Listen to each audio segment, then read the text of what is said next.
There are wounds that are not caused by swords, weapons, or arrows, yet they are deeper and more painful than any physical agony.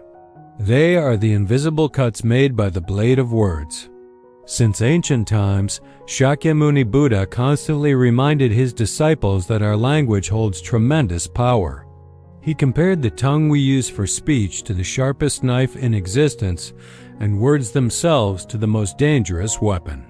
While they cannot literally make others bleed, they can crush souls and leave people emotionally shattered. Words can be a fountain of strength, fueling passion and enthusiasm, but they can also become a fatal weakness if we do not know when, where, and how much to speak. Throughout our lives, we must learn to use language like a meticulous jeweler, carving each precious gem with care. If spoken kindly, wisely, and at the right time and place, words can lead to success and harmony.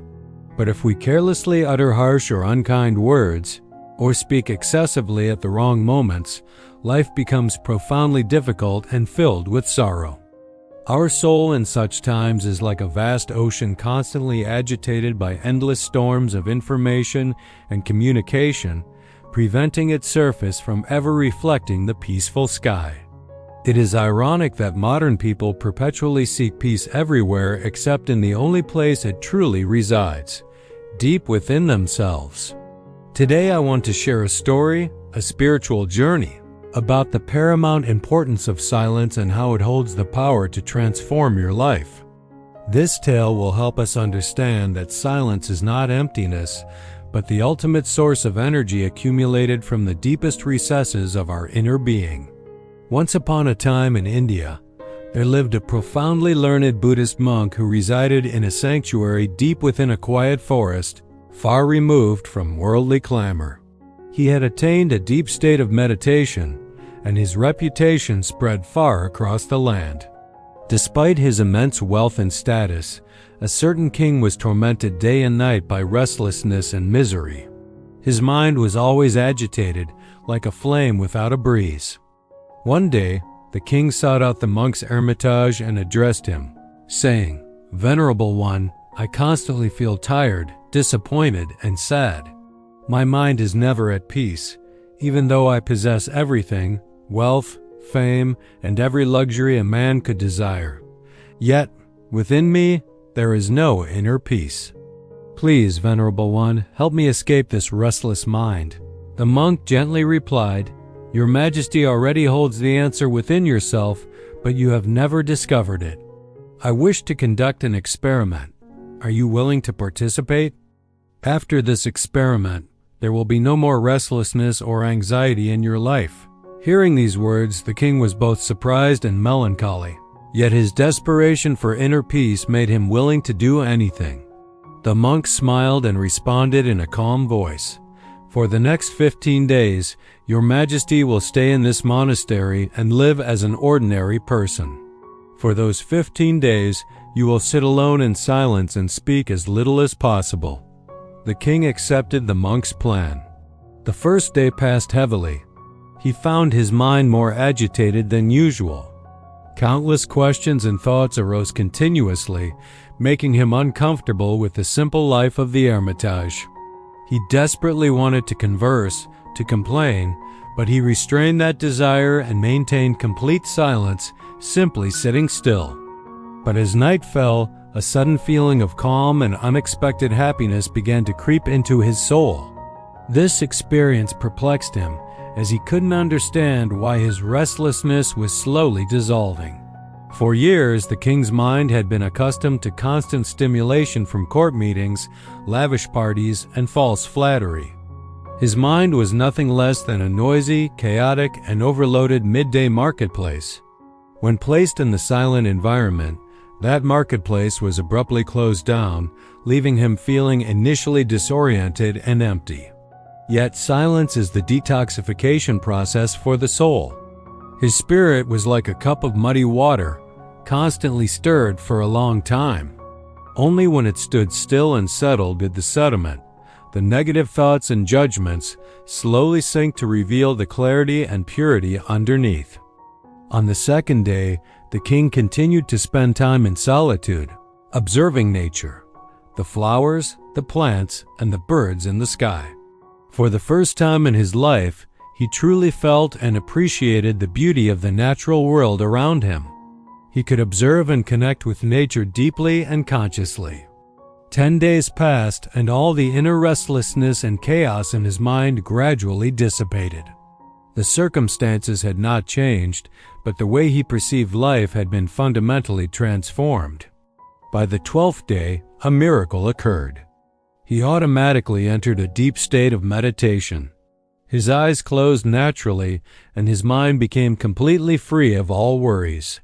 The king experienced a profound inner peace unlike anything he had ever known.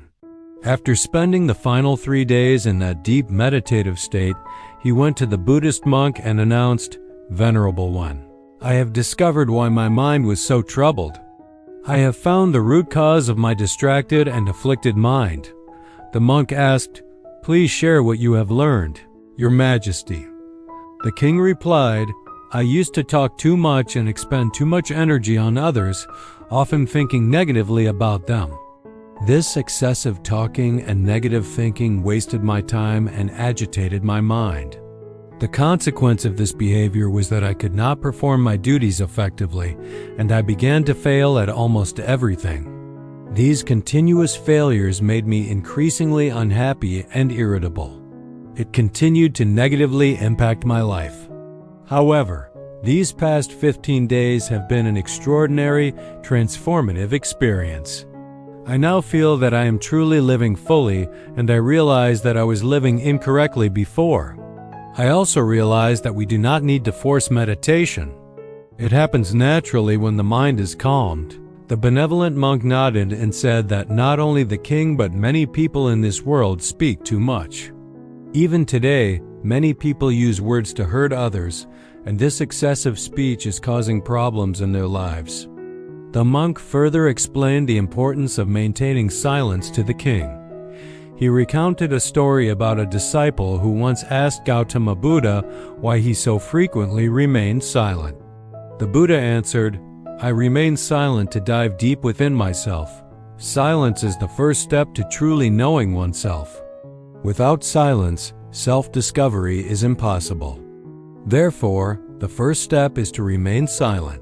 Speak only when necessary, and Your Majesty will find that the vast majority of our speech, about 90%, is useless and harmful. It would be better if people did not speak so much. That could alleviate about 90% of the world's problems. When people become quieter, there will be fewer arguments, less restlessness, and fewer debates. If both individuals learn to remain silent, many problems in the world could be avoided."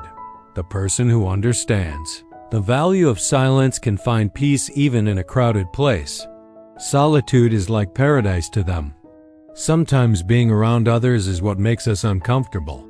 The crucial thing is to start by seeking peace within yourself and embracing silence, allowing your inner energy to circulate.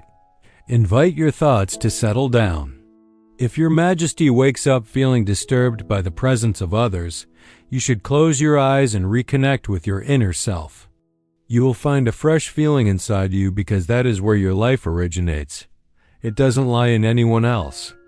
It comes from the same source as you. When no one else can take Your Majesty inward, you must go within yourself. Therefore, look inward, for you are the supreme ruler of your inner world. That is where life begins and where happiness is born.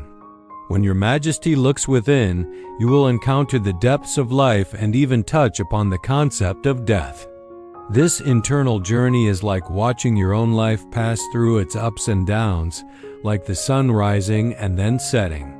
Every time Your Majesty undertakes this internal journey and returns, you will feel renewed. It is like the cool sensation after taking a wonderful bath. In a similar manner, when someone takes the time to be silent and reflect on their thoughts, they often feel more peaceful and happy afterwards. When Your Majesty truly connects with the inner self, you will find that talking no longer disturbs your mind. Instead, a permanent sense of stillness resides within. You can speak yet remain connected to your inner self. You can use words without disrupting your internal peace. When you achieve this, your words will carry a beautiful quality, like music, and everything will be harmonious. Speaking in this way will touch the hearts of others deeply. By maintaining internal silence, Your Majesty begins to harness a powerful inner strength and break free from societal pressures. You will find a special joy in life, similar to the joy of those passionately pursuing their dreams. Your face will glow with a new brightness, and your eyes will shine with a unique light as you dive deep into the ocean of endless peace. Dear friend, you may notice that talking too much does not bring peace to the mind. It makes it difficult for us to control our thoughts and challenging to concentrate. People who talk excessively find it hard to focus on a single task. Because of this, they cannot dedicate their full attention to their goals and often misunderstanding the true meaning of life, making it harder to achieve their desired success. Furthermore, you may notice that those who talk too much are sometimes ridiculed by others, while those who speak less and stand by their words earn respect from others because people tend to pay attention to what that person says and trust their claims. A person with a restless mind often struggles to succeed because they lack genuine interest in their work. True intelligence lies in knowing when, where, and what to say, and those who develop this skill tend to be successful in various situations. A quiet person often becomes the center of attention and tends to succeed in many areas. When we observe the qualities of great individuals, we see that they use fewer words, carefully considering what they say, and this contributes to their success. Conversely, many people who talk too much often use dishonest language and spread negativity about others, which can damage their relationships and reputation. That is why close acquaintances often try to avoid them and keep their distance. In ancient texts from various cultures, they often speak about how our words reflect our beliefs and values. Maintaining silence helps us become patient, which makes us more mindful. Meditation can help us understand ourselves better. Therefore, my friend, I suggest that you spend at least 20 minutes alone in solitude every day. This can bring about many positive changes in your life.